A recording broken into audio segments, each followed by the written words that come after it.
La question clé, c'est le retour de l'organisation sur elle-même.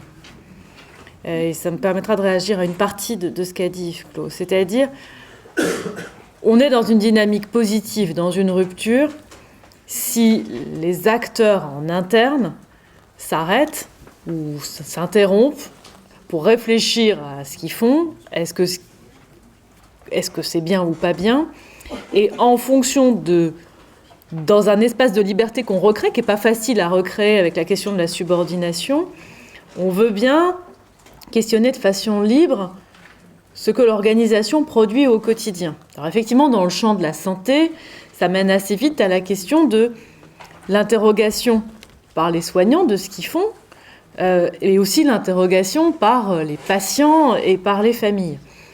Et donc là, en réalité, c'est la question de savoir si le process de production lui-même, il s'améliore en étant interrogé, non pas seulement par la hiérarchie, avec est-ce qu'on est suffisamment productif, est-ce qu'on respecte la T2A, etc., mais la tarification à l'activité, pardon pour le sigle, voilà, mais aussi est-ce que les utilisateurs, les producteurs eux-mêmes, quel retour ils ont à faire sur l'activité de production, qu'est-ce que les utilisateurs ont à faire sur l'activité de production. J'imagine qu'en entreprise, la question se pose aussi beaucoup, parce que là, on cherche la satisfaction client, les focus group, etc.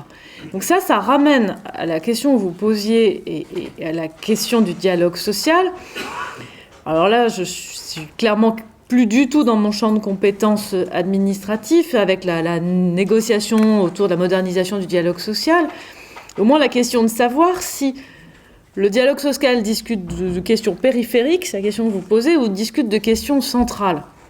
Et c'est vrai que là, je crois quand même que le diagnostic est à peu près commun, que à force de poser des négociations et des informations obligatoires sur tout un tas de sujets, on a un peu perdu dans le dialogue social la discussion sur le cœur du réacteur, et qu'on est un peu parti dans des obligations de négocier qui sont toutes intéressantes, mais qui, à force de saucissonner les différentes questions, passent un peu à côté du cœur du sujet. Je citais la qualité de vie au travail tout à l'heure, c'est pas forcément pour polémiquer, mais parce que il me semble que ce qu'il y a autour du dernier ANI, c'était précisément de dire on peut essayer d'avoir une négociation très globalisatrice sur la qualité de vie au travail, qui intègre des tas et des tas de dimensions et qui revient, alors ça s'appelle certes qualité de vie au travail, donc c'est moins englobant que votre propos sur la qualité du travail, mais avec les mêmes mots, on revient quand même au cœur. Donc la question c'est, est-ce qu'on peut avoir une discussion structurée sur le process de production lui-même?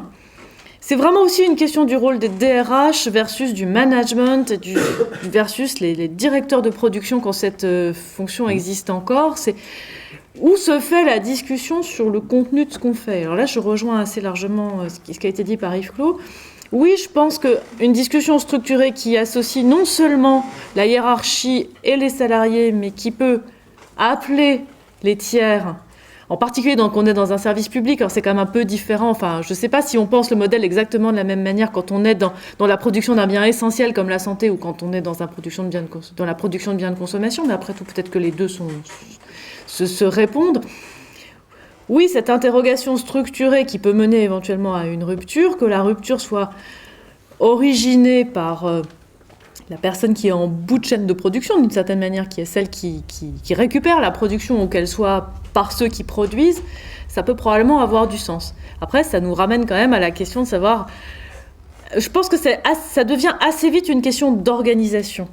Et donc, nous, on aura à trouver une réponse pas facile entre à quel moment une organisation génère une action de formation, quitte à ce que cette organisation appelle elle-même un tiers dans le process.